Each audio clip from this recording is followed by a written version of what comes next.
Kung sa tunga sang kadulom, may kasanag nga magtuhaw agon mangin gabay sang imo pagpanglakaton. Ini bala pagbuot sang kahitaasan, ukon, natabuan lang. May maligno gidayhan?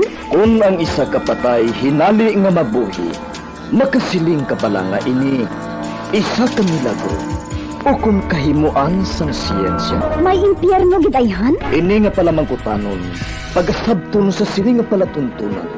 Mga misteryo, sang kabuhi. Mga misteryo, sang kabuhi. Kasaysayan nga hindi mapatiyan. Apang nagakatabo, kung kamo may kasaysayan nga daw hindi kinaandan, ipadala lang diri sa atong palatuntunan. Mga misteryo, sang kabuhi. DYWB Bombo Radio, Mandalagan, Siyudad San Bacolod. Kag inaamon pagatagan sang kabuhi diri sa Mga Misteryo, sang kabuhi.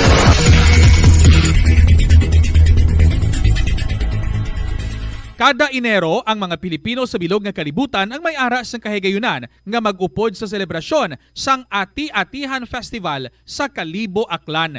Ini nga selebrasyon ang ginahalad man kay Senyor Santo Niño, kaangay sang Dinagyang Festival sa Iloilo. Ginkilala sang National Commission for Culture and the Arts ang Ati-Atihan Festival nga the Mother of Philippine Festivals. Sa diin, naging inspirasyon ini sang Dinagyang kag Sinulog Festival sang Cebu.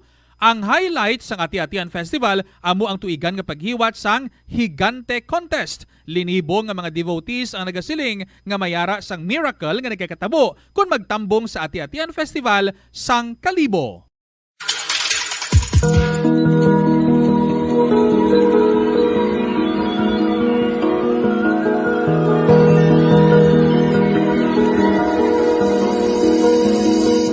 Kagkaroon sa kasagpon sa taon matahong na sugilanon sa taon palatuntunan, mga misteryo sa kabuhi.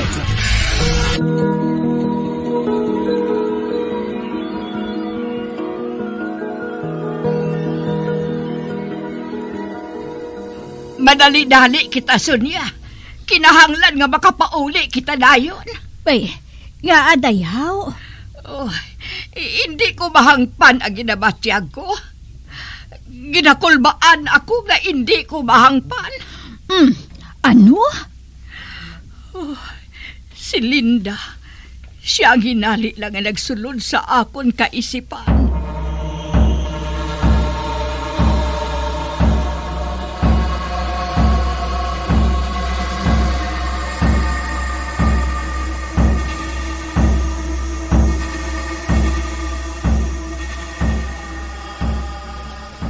Sonia, ikaw nang bahala sa pagpanulod sina sa ref, ha?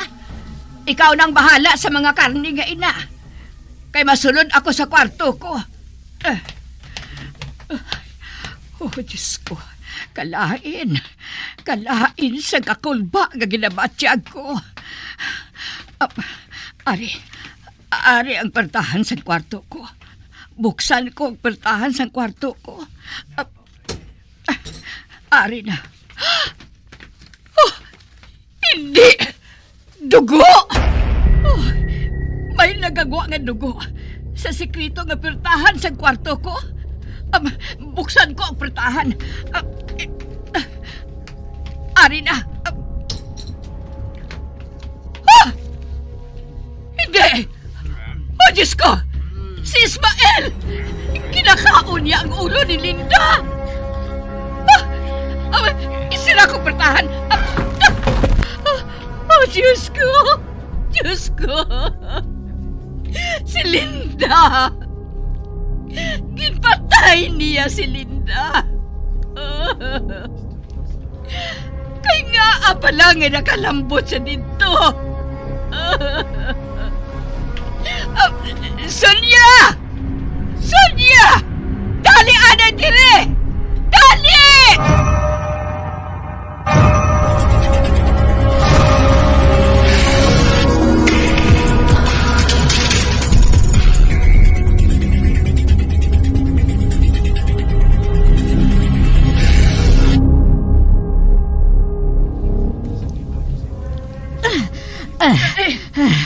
Ara na, day.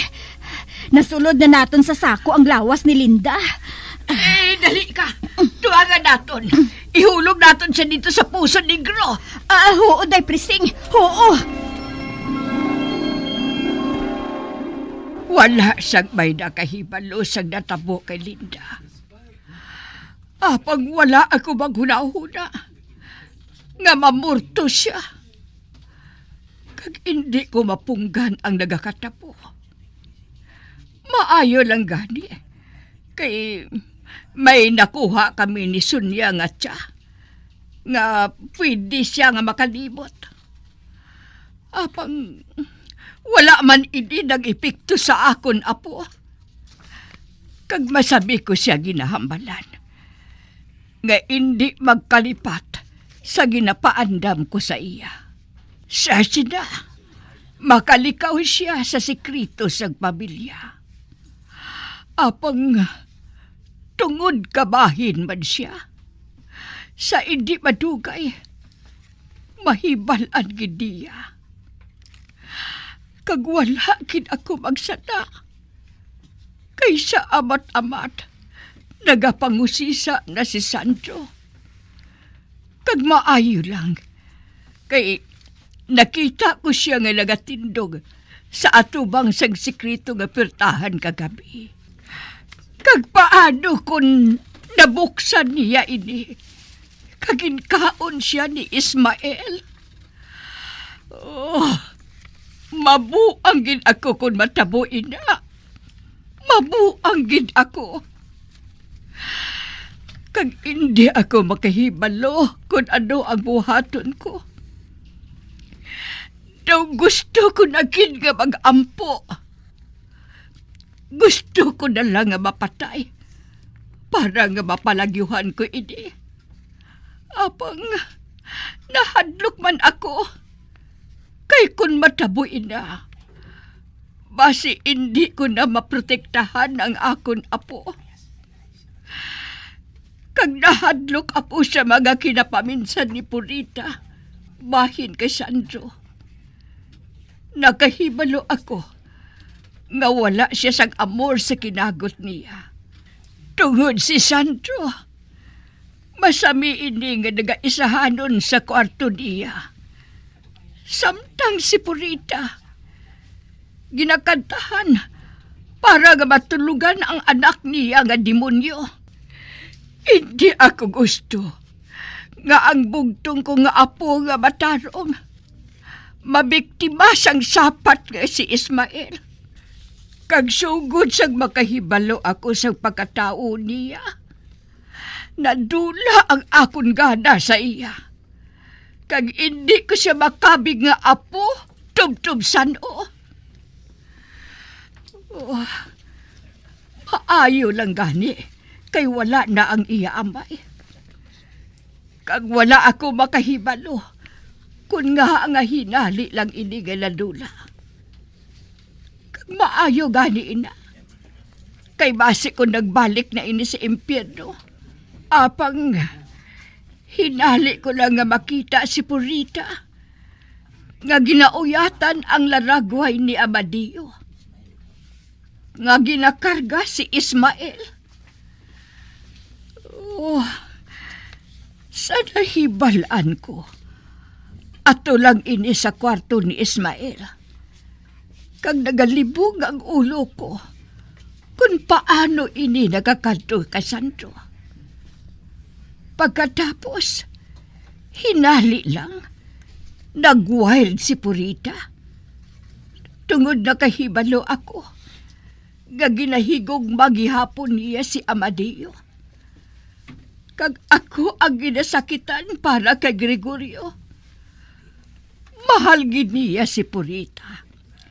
Bisan pa, nga nakahibalo siya, nga wala man siya ginahigugmas ang akon anak. Oh, kinasubuan ako sa nagakatabo sa pamilya ko. Ay, hinali lang nga naglain ang panahon? Ay, hindi. Ginakulbaan ako sa hinali. Daw subong ba lang nga may malain nga matabo? Kagiginali lang, Nagsunod sa akong kaisipan si Sandro.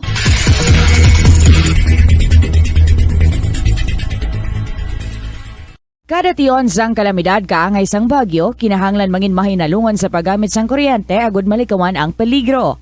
Yari ang masunod nga mga energy safety tips agud mangin safe ang tanan. Sa tion sang bagyo, kung may anunsyo na nga storm warning, mag-charge na sa mga cellphone, emergency light, kagiban pa nga mga device, bangod mahimo nga madula ang kuryente. Likawan ang paggamit sa mga appliances kung may bagyo. Sa pagpamati sang balita, mas maayo nga magamit sang debattery nga radyo. Kung ginalauman ang pagbaha sa inyong lugar, mas maayo nga i-off gilayon ang main switch kag circuit breaker. Agud malikawan ang disgrasya kag pagkaguba sini. I-report gilayon sa inyong nga distribution utility o kun barangay ang mga nagalaylay nga sangasang puno kag iban pa nga mga butang nga mahimo makaguba sa mga power lines agud mautod o kun makakas gilayon kag malikawan ang peligro.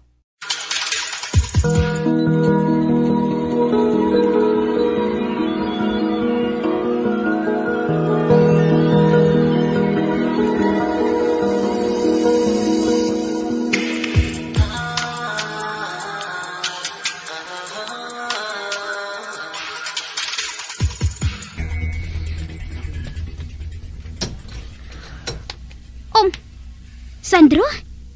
Dali ka. Magsulod ka diri. Kwan, nahuya ko kay tatay mo. Aha? Sa dason lang ko mabalik diri Kwan, may number ka naman sa ako na. Matext lang ko sa mo kung may matabo. Sige Madali lang. Ginuyatan niya ako sa kamot.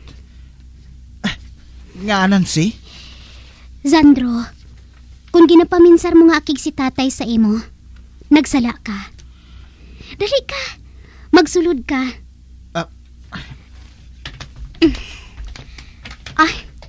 Magpungko ka diri, oh.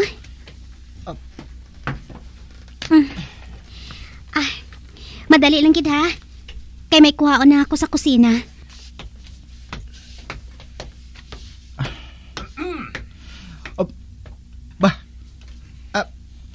Mayong aga, Choy. Mario. Tawagan lang ako kay Choy mo, Mario.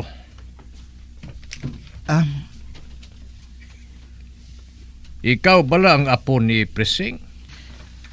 Ang babae nga nagpatay si mo asawa. Oh, nga hinali ka ng Roman Sandro? Kwan. Sige, Choy Mario. Mapuli na ko Sandro, madali lang. Nancy? Kwan. Nahuya ako kay tatay mo. Ano ka ba laman? Wala kasang dapat nga kahuyan kay tatay. Mabuot siya. Dali na, mabalik kita sa sulod. Manyaga kita.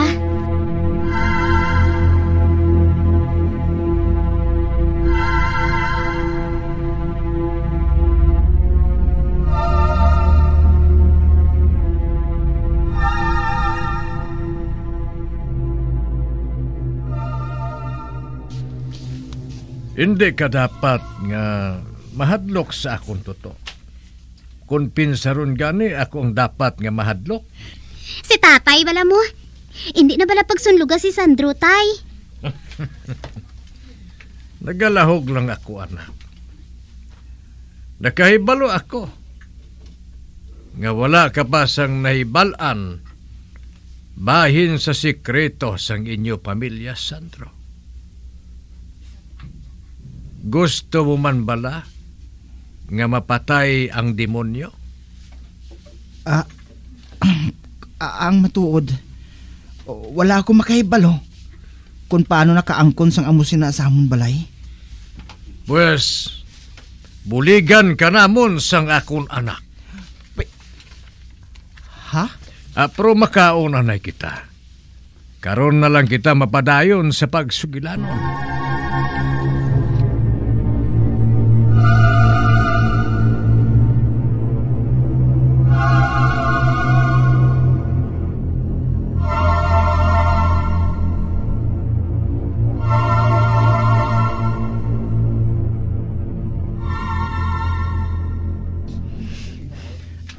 Nancy, buligan kay ikaw ang himuso ng aton mga kinanan? Aba, hindi na Magpungko ka lang sa salas. Madasig man lang ini Kamo na lang ni tatay ang magsugilanon didto. Ati, sige Pero kung kinanglan mong bulig ko, tawga lang ako Okay Makadto ako sa salas nila. Mapungko ako dire.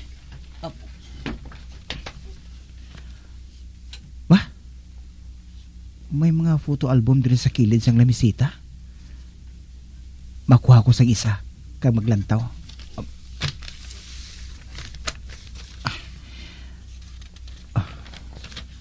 Ari. Ba? Mga pictures ni Nancy ang ari diri? Kuha ini sang bata pa siya. Amo siguro ining ya Iloy ay. Kagwapa man sa iya. Kagkabuot sang iya nawong. Kagwapa sang Iloy ni Nancy, no? Choy Mario?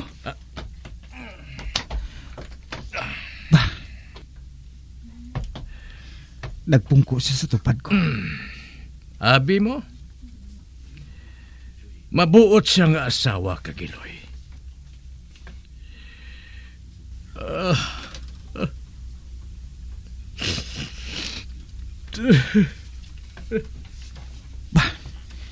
Nakipi siya.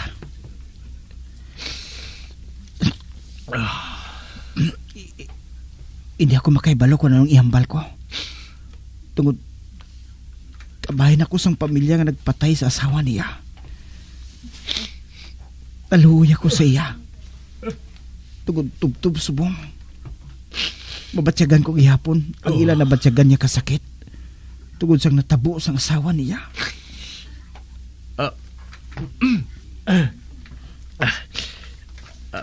Pasensya ka na, Tuto, ha? Makahuluya. Nagibi pa ako sa tubang mo. Nakahangop ako, Joy. Hindi mo pagpaminsaron nga akig ako sa imo. Sa pamilya mo. Oo.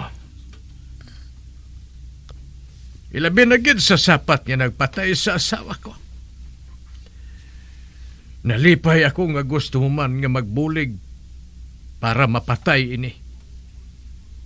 Dako na ina nga bagay para sa amon ni Nancy. Tungod ikaw ang nagaistar sa amo nga balay. Kag nakahibalo kung diin ini nagapanago.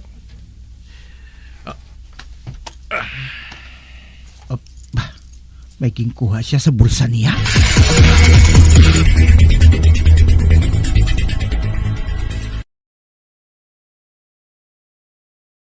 Ang Rojas City sa probinsya San Capiz ang hindi lamang kilala bilang seafood capital of the Philippines, apang bawod man sa ilang pangalan. Ang syudad ang ginpangalan kay the late Manuel A. Rojas, ang unang Filipino president nga nabunag sa nasambit nga syudad. Bilang pagkilala sa iya, ang mga local sa Capiz nagapatigayon sang annual festival kada Abril 13 tubtob Abril 15 agud nga dumdumon ang anibersaryo sang kamatayon ni Anay Presidente Rojas. Ang festival ang ginatawag nga Capistahan. Ang Capistahan amo man ang founding anniversary sang civil government sang Capiz. Kada tuig, tanan nga 16 ka mga kabanuhanan sang probinsya ang nagabuligay agud nga makaorganisa sang nagkalain-lain nga events para sa mga pumuluyo.